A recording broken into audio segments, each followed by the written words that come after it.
Chisel उथियो ऐं थेलो कुल्हे ते रखी तकड़ो तकड़ो हेठि ॾाकण तां लहंदो।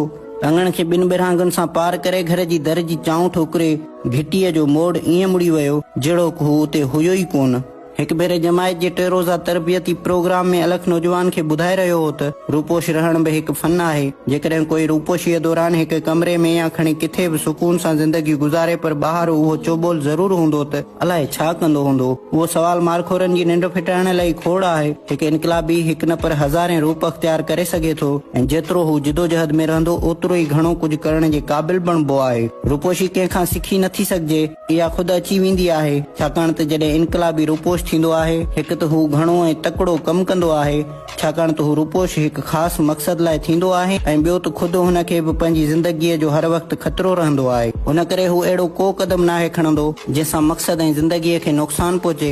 हा, कॾहिं कॾहिं कंहिं तजुर्बेकार साथी वटां ॾांव बि मिली वेंदो आहे। थोरीअ साहीअ खां पोइ हू वरी ॻाल्हाइण लॻो त रूपोश रहण लाइ सभ खां अॻु में उहो तइ कजे त असां हिकु अज़ीम मक़सद लाइ रूपोश थी रहिया आहियूं। हिकु इनकलाबीअ जी उहा बि ख़ासियत हूंदी आहे जो हू हर हालत में सफ़र करण ॼाणींदो आहे। हुन जी परख अमल में कने तार हूंदी आहे। किरदार ऐं इख़लाक़ में तव्हांखे किथे बि उन में ट्रेड नज़र न ईंदो। जेसीं ताईं हिकु इनकलाबीअ में एतमाद जो अंसर पैदा नथो थिए तेसीं ताईं उहो अॻिते नथो वधी सघे। छाकाणि त जंहिं वक़्तु असांजी जमायत मुकमल तौरु पाबंदियुनि जो शिकार हूंदी आहे उन वक़्तु असांखे घणे खां घणियूं हमदर्दियूं हासिल करणियूं हूंदियूं आहिनि। असां ऐं तव्हांजी जिदोजहद खंभ जण साबित कदम बीहण ऐं साथियुनि जी शहादतुनि जे करे क़ौम में असां ऐं तव्हां लाइ न रुगो हमदर्दी पर मोहबत जो मिठो मेवो बि पची रास थियो आहे। उन मेवे खे खणी खाइणो आहे, पंहिंजे अज़ीम मक़सद लाइ अॻिते वधणो आहे। हिकु ॻाल्हि यादि रखणु घुर्जे त जंहिं वटि रूपोश रहिजे, जंहिं जाइ ते उन सां मिलिजे उहा आम हुजे ऐं राति जो टाणो थिए त उन खे पाण सां साण करे महफ़ूज़ पनाहगाह ॾांहुं वञिजे।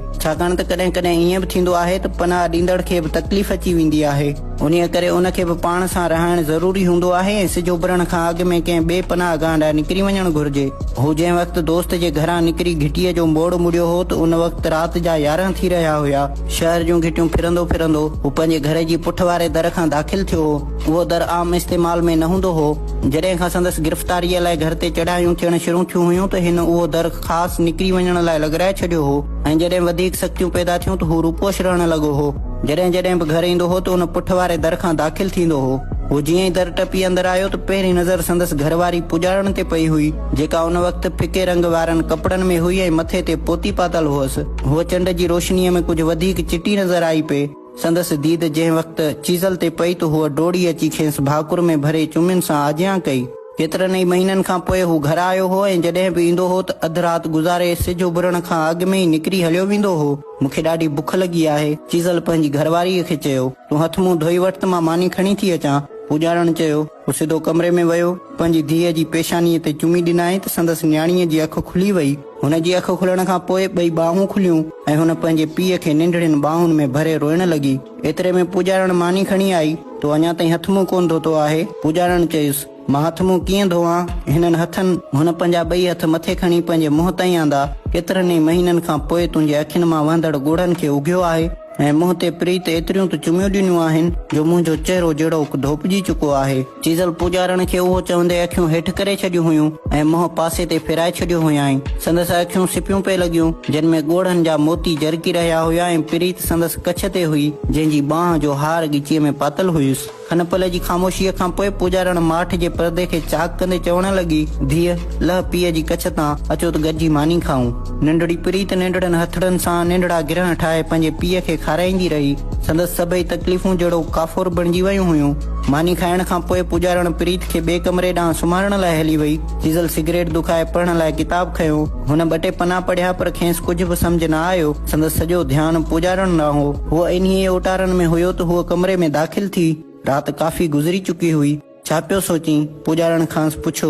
कुझु न, चीज़ल वरंदी ॾिनसि। मुंहिंजी दिलि थी चाहे त तोसां एतिरो प्यार कयां जो जेके ॾींहं तूं रूपोशीअ में गुज़ारी थो उन्हनि जो काथो करे हिसाब बराबरि करे छॾियां। जॾहिं जॾहिं बि कंहिं सियासी जलसे में तुंहिंजी जिदोजहद ऐं बहादुरी जूं ॻाल्हियूं ॿुधंदी आहियां त मुंहिंजो कंध जबल जीअं ऊचो थी वेंदो आहे ऐं छातीअ नदीअ जीअं छोलियूं हणण लॻंदी आहे। पर जॾहिं मां तोखे ॾिसंदी आहियां ऐं तोसां वेहंदी आहियां त अलाए छो सभई सूर सहेड़जी ईंदा आहिनि, जहिड़ो सूर जो समुंड वेड़जी मुंहिंजे पेरनि में अची फ़ाक़ो कंदो हुजे। पुॼारण ईअं चई चेहरे ते हथ रखी डंढरकियूं ॾेई रोइण लॻी। चीज़ल कुर्सीअ तां उथी खेसि छिके छातीअ सां लातो। हुन सां ईअं थियो ॼण पुॼारण पंहिंजे सिर ते आथत जो इराम पाए छॾियो हुजे। तो ॻाल्हाए दिल खोले रो, मां तुंहिंजूं ॻाल्हियूं ॿुधण लाइ ऐं ॻोढ़ा उघण लाइ त आहियां। चीज़ल खेसि चयो, तूं जॾहिं घरां निकिरी जमाई जे कमकार सां हलियो वेंदो आहीं त तॾहिं मुंहिंजो साहु सूरीअ ते टंगियल हूंदो आहे। मूंखे ईअं लॻंदो आहे त जहिड़ो तूं मुंहिंजो वर बि आहीं त पीउ बि आहीं। हिकु तूं आहीं ऐं ॿियो प्रीत आहे। सॼो ॾींहुं सिलाई कंदे जॾहिं माइटियाणियूं ॾिसंदियूं आहिनि त उहे अजीब ख़बरूं कंदियूं आहिनि। मूंखे जॻ जी बुख ऐं ॾुख जी परवाह नाहे हूंदी। मूंखे तुंहिंजी ॻणती हूंदी आहे त तूं अलाए कहिड़नि हालनि में हूंदे, अलाए मानी गबो खाधो हूंदई, अलाए निंड कई हूंदई, अलाए न। पुॼारण संदसि झोलीअ में कंध रखी खेसि ॿुधाए रही हुई।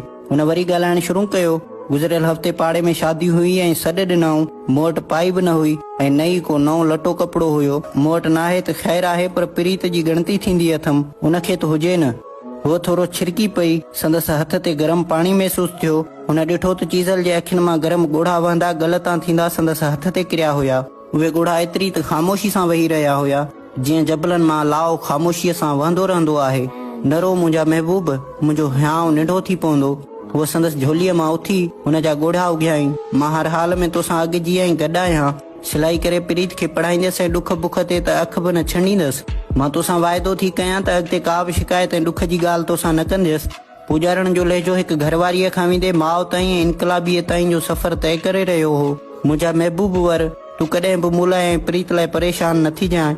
वतन जी आज़ादीअ लाइ जिदोजहद कंदे मां तोखे गाज़ी ॾिसण थी चाहियां, ऐं इन्हीअ सफ़र में जेकॾहिं तूं शहीद थी वएं त मूंखे कसम आहे वतन जे वणनि जो त मां उहो सम्झंदसि त मां उन इनकलाबीअ जी घरवारी आहियां जंहिं भूअं जे हर भींड जी मालिकी कंदे शहादत माणी आहे। ऐं उन वक़्तु मां पंहिंजो पाण खे सभिनी खां अलॻि थलॻि ऐं पुरएतमाद औरत सम्झंदसि। पुॼारण जे इन्हीअ ॻाल्हाइण खां पोइ चीज़ल जे जिस्म में सघ पैदा थी ऐं हू उहो सोची रहियो हो त जेकॾहिं इनकलाबियुनि जूं घरवारियूं अहिड़ी सोच रखनि थियूं ऐं तकलीफ़ुनि खे पुठी ॾेई हर हाल में इनकलाबीअ सां बीहनि थियूं त उहो इनकलाबी कॾहिं बि शिकस्त नथो खाई सघे। पुॼारण जेकॾहिं तुंहिंजो साथ रहियो त मां तोसां वाइदो थो करियां, हिकु ॾींहुं आज़ादीअ जो मोती तुंहिंजे हथ तरीअ ते आणे रखंदुसि। चीज़ल खेसि चयो, इहे सभई आरज़ी तकलीफ़ूं आहिनि। हीअ रुगो तुंहिंजी नाहे, इहा साॻी सॼे वतन जे माण्हुनि जी हिकु जहिड़ी तकलीफ़ आहे। जॾहिं खां इज्तिमाहियत में आया आहियूं तॾहिं खां इनफरादियत ते सोचियो बि नाहे। चीज़ल वधीक ॻाल्हाईंदे चयो, अच हली सुम्हूं, तुंहिंजे अखियुनि में निंड लही आई आहे ऐं अखियुनि में ओजागे जा अक्स चिटा था नज़र अचनि। तोखे निंड जी ज़रूरत आहे। पुॼारण खेसि चयो, न, मूंखे घणो परते ऐं जमायत जे ज़रूरी कम सां वञणो आहे। राति जो पोयों पहर आहे, ॼाण वॾो असुर थियो।